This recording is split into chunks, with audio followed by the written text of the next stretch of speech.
ITI fitter എന്ന തൊഴിൽ മേഖല വളരെയധികം ഡിമാൻഡിങ് ആണ്. 10ാം ക്ലാസ് കഴിഞ്ഞൊരു കുട്ടിക്ക് നേരെ 2 വർഷത്തെ ട്രെയിനിങ് കഴിഞ്ഞിട്ട് നേരെ ഒരു NCVT കോഴ്സ് കംപ്ലീറ്റ് ചെയ്ത് നേരെ ഒരു തൊഴിൽ മേഖലയിൽ കടന്നു ചെല്ലാൻ സാധിക്കും. അത് നിരവധിയായിട്ടുള്ള അവസരങ്ങൾ നമുക്ക് സമ്മാനിക്കുന്നുണ്ട്. അതിലേറ്റവും പ്രധാനപ്പെട്ട മേഖലകൾ നോക്കുമ്പോൾ നമുക്ക് ഓയിൽ ഇൻഡസ്ട്രി, അതുപോലെ തന്നെ കൺസ്ട്രക്ഷൻ മേഖലകൾ, അതുപോലെ തന്നെ വലിയ ഹെവി ഇൻഡസ്ട്രീസ്, മാനുഫാക്ചറിങ് മേഖലകൾ, ഇങ്ങനെ നിരവധിയായിട്ടുള്ള മേഖലകൾ ഇന്ത്യയിൽ തന്നെ നമുക്ക് പൊതുമേഖലയിലും സ്വകാര്യ മേഖലയിലുമുള്ള അവസരങ്ങൾ ഏറെയാണ്. മെഷീനുകൾ നിർമ്മിക്കുന്ന മേഖല, അത് കൊണ്ടുവന്ന് ഇൻസ്റ്റാൾ ചെയ്യുന്ന മേഖല, അതിൻ്റെ മെയിൻ്റനൻസ്, റുട്ടീൻ മെയിൻ്റനൻസ് തുടങ്ങിയ മേഖലകളിലൊക്കെ ഫിറ്റേഴ്സിന് വലിയ സാധ്യതകളാണ്. റെയിൽവേയിൽ തന്നെ അവസരങ്ങൾ ഏറെയാണ്. ലോക്കോ പൈലറ്റ് ഉൾപ്പെടെയുള്ള മേഖലകളിലേക്ക് കടന്നു ചെല്ലുന്നതിന്, ട്രെയിൻ ഓടിക്കുന്ന ഒരു തൊഴിൽ മേഖല ഉൾപ്പെടെ പ്രവർത്തന മേഖലകളിലേക്ക് കടന്നു ചെല്ലുന്നതിന് വളരെയധികം സാധ്യതകൾ ഒരുക്കുന്ന ഒരു മേഖലയാണ് ഈ ഒരു പഠന തൊഴിൽ മേഖല. 2 വർഷം കൊണ്ടൊരു കരിയറിലേക്ക് കടന്നു ചെല്ലാൻ കഴിയുന്നത്. നമുക്കറിയാം, എൻജിനീയേഴ്സിനേക്കാളും പോളിടെക്നിക് ഡിപ്ലോമ പാസ്സായിട്ടുള്ള സൂപ്പർവൈസറി കേഡറിലുള്ള ആൾക്കാരെക്കാളും കൂടുതൽ ഡിമാൻഡഡ് ആയിട്ട്, കാരണം വളരെ ഒരു ഡിമാൻഡ് മീറ്റ് ചെയ്യാൻ പറ്റാത്ത തരത്തിൽ അത്രമാത്രം ആൾക്കാർ പഠിച്ചിന്ന് പുറത്തിറങ്ങുന്നില്ല എന്നൊരു ഫാക്റ്റുണ്ട്. അതുകൊണ്ട് തന്നെ ITI പാസ്സായ മേഖലകളിലൊക്കെ പലപ്പോഴും വാക്കിൻ ആണ് ഇന്ന് നടക്കുന്നത് നമുക്കറിയാം. മർച്ചൻ്റ് നേവിയുമായിട്ട് ബന്ധപ്പെട്ട മേഖലകളിൽ സാധ്യതകളേറെയാണ്. ITI പാസ്സായവർക്ക് പ്രീസിഫയറർ കോഴ്സുകളൊക്കെ ചെയ്യുന്നതിന് റിസർവേഷനുണ്ട്. അപ്പോൾ അവർക്ക് പ്രയോറിറ്റി ഉണ്ട്, റിസർവേഷൻ അല്ല, പ്രയോറിറ്റി ഉണ്ട്. അപ്പോൾ ഈ ഒരു മേഖലകളിലേക്കൊക്കെ പോകാൻ താല്പര്യമുള്ള കുട്ടികൾക്ക് വളരെ ചുരുങ്ങിയ കാലം കൊണ്ട് വളരെ വലിയ ഒരു സാധ്യത ഉപയോഗപ്പെടുത്താൻ കഴിയുന്ന ഒരു മേഖലയാണ് യഥാർത്ഥത്തിൽ ഈ ഒരു ITI ഫിറ്റർ എന്ന തൊഴിൽ മേഖല. അപ്പോൾ ITI ഫിറ്റർ പോകാൻ ആഗ്രഹിക്കുന്ന ഒരു കുട്ടി 10ാം ക്ലാസ് പാസ്സായാൽ മതി. 10ാം ക്ലാസ് പാസ്സായി കഴിഞ്ഞാൽ ITI കോഴ്സിന് ഗവൺമെൻറ് കോളേജുകളിലാണെങ്കിൽ നമുക്ക് മിഡ് ഡേ മീൽ പ്രോഗ്രാം ഉണ്ട്, സെൻട്രൽ ഗവൺമെൻറ്റിൻ്റെ. അതേപോലെ തന്നെ അവർക്ക് എല്ലാ തരത്തിലുള്ള ഫെസിലിറ്റീസും അവിടെ അവൈലബിൾ ആണ്. ഫീസ് ഇല്ല എന്നുള്ള മറ്റൊരു പ്രത്യേകത. അവർക്ക് താമസിക്കുന്ന ഹോസ്റ്റലിലും നമുക്ക് മീൽസ് അവൈലബിൾ ആണ്. അങ്ങനെയൊക്കെയുള്ള സോഷ്യൽ സെക്യൂരിറ്റി ആയിട്ട് ബന്ധപ്പെട്ട ഒത്തിരി ഘടകങ്ങൾ നമ്മുടെ ഗവൺമെൻറ്റുകൾ ഈ കുട്ടികൾക്ക് വേണ്ടി പ്രൊവൈഡ് ചെയ്യുന്നുണ്ട്. കാരണം നമുക്കവിടെ വളരെ ക്വാളിറ്റിയുള്ള നല്ല മിടുക്കരായിട്ടുള്ള കുട്ടികളെ വേണം.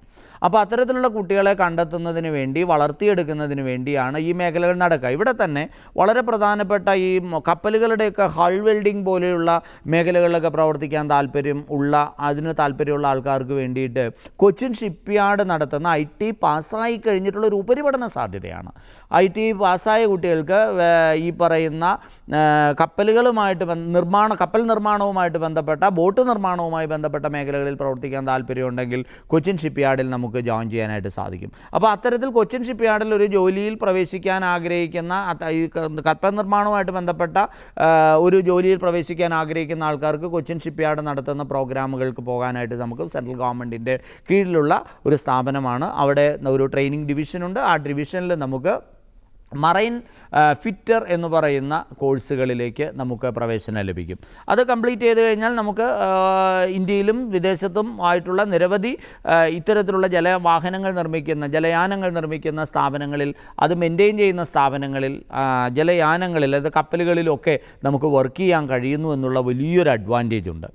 അപ്പോൾ ഇത് കൂടാതെ ITI പാസ്സായൊരു കുട്ടിക്ക് വേണമെങ്കിൽ ഹയർ എഡ്യൂക്കേഷൻ ഓപ്പർച്യൂണിറ്റി ഉണ്ട്. നെക്സ്റ്റ് ഓപ്പർച്യൂണിറ്റി എന്ന് പറയുന്നത് പോളിടെക്നിക് ഡിപ്ലോമയാണ്. പോളിടെക്നിക് ഡിപ്ലോമ പാസ്സായി കഴിഞ്ഞാൽ ഒരു കുട്ടിക്ക് വേണമെങ്കിൽ ലാറ്ററൽ എൻട്രിയിലൂടെ ഇത്തരത്തിലുള്ള സാധ്യതകൾ ഉപയോഗപ്പെടുത്താം. അതിനുശേഷം BTechന് ജോയിൻ ചെയ്യാനായിട്ട് സാധിക്കും. BTech കംപ്ലീറ്റ് ചെയ്ത് കഴിഞ്ഞാൽ അയാൾക്ക് എഞ്ചിനീയറിംഗ് മേഖലയിൽ, ഡിഗ്രി മേഖലയിലുള്ള തൊഴിൽ സാധ്യതകൾ കൂടി ഉപയോഗപ്പെടുത്തുന്നതിനെക്കുറിച്ച് അങ്ങനെ ഹയർ എഡ്യൂക്കേഷൻ ഓപ്പർച്യൂണിറ്റി ഉണ്ട്.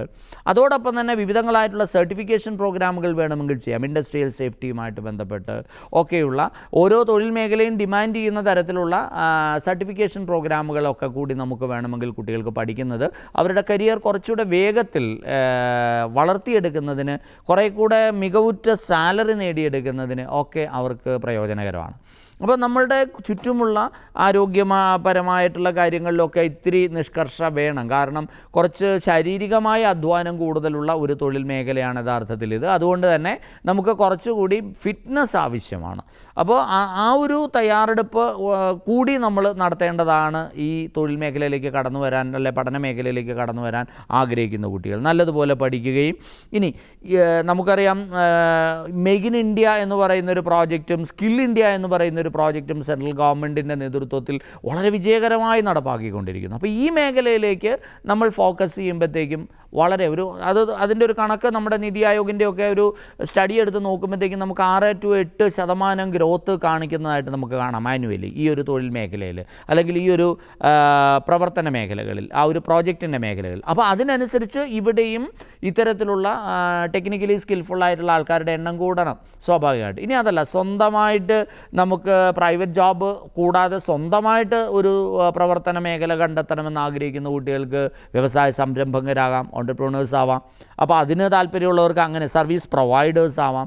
അങ്ങനെ ഒരു സർവീസ് പ്രൊവൈഡ് ചെയ്യാൻ ആഗ്രഹിക്കുന്നുവെങ്കിൽ തീർച്ചയായിട്ടും നിങ്ങൾക്ക് നാഷണൽ കരിയർ പോർട്ടലിൽ ഒക്കെ രജിസ്റ്റർ ചെയ്തുകൊണ്ട് ഇന്ത്യയിൽ എവിടെയുമുള്ള സ്വകാര്യ സ്ഥാപനങ്ങൾക്ക് സർവീസ് പ്രൊവൈഡ് ചെയ്യുന്ന തരത്തിലേക്ക് ജോലിക്ക് അപേക്ഷിക്കാൻ ഒരു സിംഗിൾ ക്ലിക്കിൽ നിങ്ങൾക്ക് ഇന്ത്യയിലുള്ള മുഴുവൻ സ്വകാര്യ തൊഴിലവസരങ്ങളെയും കണ്ടെത്താൻ അപ്ലൈ ചെയ്യാൻ കഴിയുന്ന സാധ്യതകൾ നമ്മുടെ മുമ്പിലുണ്ട്. അതും നമുക്ക് ഉപയോഗപ്പെടുത്താവുന്ന മേഖലയാണ്. അപ്പോൾ തൊഴിൽ മേഖലയിലേക്ക് കടന്നു ചെല്ലാൻ ആഗ്രഹിക്കുന്ന ഒരു കുട്ടിക്ക് ഫിറ്റർ എന്ന ഒരു തൊഴിൽ മേഖല IT-യിലൂടെ ഒരുക്കുന്ന സാധ്യതകൾ വളരെ വിപുലമാണ് എന്ന് അറിയുക. അപ്പോൾ ബെല്ല് പോലെയുള്ള, അതുപോലെ തന്നെ ISRO പോലെയുള്ള, DRDO പോലെയുള്ള, ഇന്ത്യൻ റെയിൽവേ പോലെയുള്ള വലിയ വ്യവസായശാലകൾ, കൂടാതെ FACT പോലെയുള്ള വളം നിർമ്മാണശാലകൾ, ഓട്ടോമൊബൈൽ ഇൻഡസ്ട്രീസ് ഉണ്ട് ധാരാളം, മെഡിക്കൽ എക്യുപ്മെൻറ്റ് ഇൻഡസ്ട്രി നമുക്ക് ധാരാളമുണ്ട്, ഡ്രോണുകളുടെ എയർക്രാഫ്റ്റുകൾ നിർമ്മിക്കുന്ന വിവിധങ്ങളായിട്ടുള്ള സ്ഥാപനങ്ങളുണ്ട്. ഇവയുടെ മെയിൻ്റനൻസ്, സർവീസ് ആൻഡ് മെയിൻ്റനൻസുമായിട്ട് ബന്ധപ്പെട്ട മേഖലകളിൽ പ്രവർത്തിക്കുന്ന ഒട്ടനവധി ഇൻഡസ്ട്രീസ് നമുക്കുണ്ട്. ആർമി, എയർഫോഴ്സ്, നേവി തുടങ്ങിയ ഫോഴ്സുകളിൽ, അതുകൂടാതെ പോലീസ് സേന ഉൾപ്പെടെയുള്ള മേഖലകളിലൊക്കെ നമുക്ക് സാധ്യതകൾ ഒരുക്കപ്പെടുന്നൊരു മേഖലയാണ് ഈ ഒരു മെഷീനറിയുടെ നിർമ്മാണവുമായിട്ട് ബന്ധപ്പെട്ട നിരവധി സ്ഥാപനങ്ങളുണ്ട് നമുക്ക്, ചെറുതും വലുതുമായിട്ടുള്ള. അതിപ്പോൾ നമുക്ക് ഭക്ഷണ രംഗത്ത്, ഫുഡ് ടെക്നോളജിയുമായിട്ട് ബന്ധപ്പെട്ട മേഖലകളിലൊക്കെ നിരവധി മെഷീനറികളുണ്ട്, ലൂം ക്രാഫ്റ്റുകൾ, അതുപോലെ തന്നെ ബസ്സിൻ്റെയൊക്കെ ബോഡി നിർമ്മിക്കുന്ന മെഷീനറികൾ നിർമ്മിക്കുന്ന, എൻജിൻ നിർമ്മിക്കുന്ന മേഖലകൾ, അങ്ങനെ നിരവധി മേഖലകൾ എടുത്തു കഴിഞ്ഞാൽ അവിടെയൊക്കെ സാധ്യതകളുടെ വലിയൊരു ലോകം നമുക്ക് IT ഒരുക്കുന്നുണ്ട്. IT ഫിറ്റർ എന്ന തൊഴിൽ മേഖലയിലേക്ക് കടന്നു ചെല്ലാൻ ആഗ്രഹിക്കുന്ന കുട്ടികൾക്ക് ഏതാണ്ട് 10ാം ക്ലാസ് കഴിഞ്ഞാൽ വെറും 2 വർഷം കഴിഞ്ഞിട്ട് അവർക്ക് RI സെൻറ്റർ വഴി അപ്രൻറ്റീസ്ഷിപ്പിനുള്ള അവസരങ്ങളുണ്ട്. ആ അവസരങ്ങൾ ഉപയോഗപ്പെടുത്തി അവർക്ക് ഒരു എക്സ്പീരിയൻസ് സംഘടിപ്പിച്ച് കഴിഞ്ഞാൽ സ്വാഭാവികമായിട്ടും അവർക്ക് ജോലിക്ക് അപേക്ഷിക്കാനുള്ള അവസരങ്ങളുണ്ട്. ഇന്ത്യ ഗവൺമെൻറ്റിൻ്റെ ഇൻഫർമേഷൻ ആൻഡ് ബ്രോഡ്കാസ്റ്റിംഗ് മിനിസ്ട്രിയുടെ കീഴിൽ പ്രസിദ്ധീകരിക്കപ്പെടുന്ന എംപ്ലോയ്മെൻറ്റ് ന്യൂസ് എന്ന് പറയുന്നൊരു മാഗസിനുണ്ട്. ആ മാസിക ഒരെണ്ണം വരുത്തി കഴിഞ്ഞാൽ നമുക്കറിയാം ഇന്ത്യയിലുള്ള മുഴുവൻ പൊതുമേഖലാ സർക്കാർ ഒഴിവുകളും നമുക്ക് അതിൽ നിന്ന് ലഭ്യമാണ്. ഇതെല്ലാം ജനങ്ങളിലേക്ക് എത്തുകയും തീർച്ചയായിട്ടും അതിനെ പ്രോപ്പറായിട്ട് ഉപയോഗപ്പെടുത്തുകയും ചെയ്യുന്ന ഒരാൾക്കാണ് നമുക്ക് മികച്ച തൊഴിൽ സാധ്യതകളെ കണ്ടെത്താൻ കഴിയുക. വിവിധങ്ങളായിട്ടുള്ള മേഖലകളിലുള്ള തൊഴിലവസരങ്ങളെ അറിയാൻ, അതായത് ജോബ് ഹണ്ടിങ് എന്ന് പറയുന്നതിലാണ് പലപ്പോഴും നമ്മുടെ കുട്ടികൾ ഇത്തരം ട്രേഡ് റിലേറ്റഡ് ആയിട്ടുള്ള കോഴ്സുകൾ പഠിച്ചതിന് ശേഷം. അത് തന്നെ നോക്കിയാലറിയാം, നമുക്ക് NSQF പ്ലാറ്റ്ഫോമിലാണ് ഈ ഒരു ട്രേഡ് റിലേറ്റഡ് ആയിട്ടുള്ള എല്ലാ കോഴ്സുകളും ഗവൺമെൻറ് പ്രൊവൈഡ് ചെയ്യുന്നത്. NSQF പ്ലാറ്റ്ഫോമിൻ്റെ പ്രത്യേകത എന്ന് പറഞ്ഞാൽ ലെവൽ 1, 2, 3, 4 എന്നുള്ള മുകളിലേക്ക് ഓരോ ലെവലിൽ അങ്ങ് പോവുകയാണ്. ആ ലെവൽ അനുസരിച്ചാണ് സർട്ടിഫിക്കേഷനാണോ, ഡിപ്ലോമയാണോ, ഡിഗ്രി ആണോ, ഈക്വലൻ്റ് ആവുക എന്നൊക്കെ തീരുമാനിക്കുക.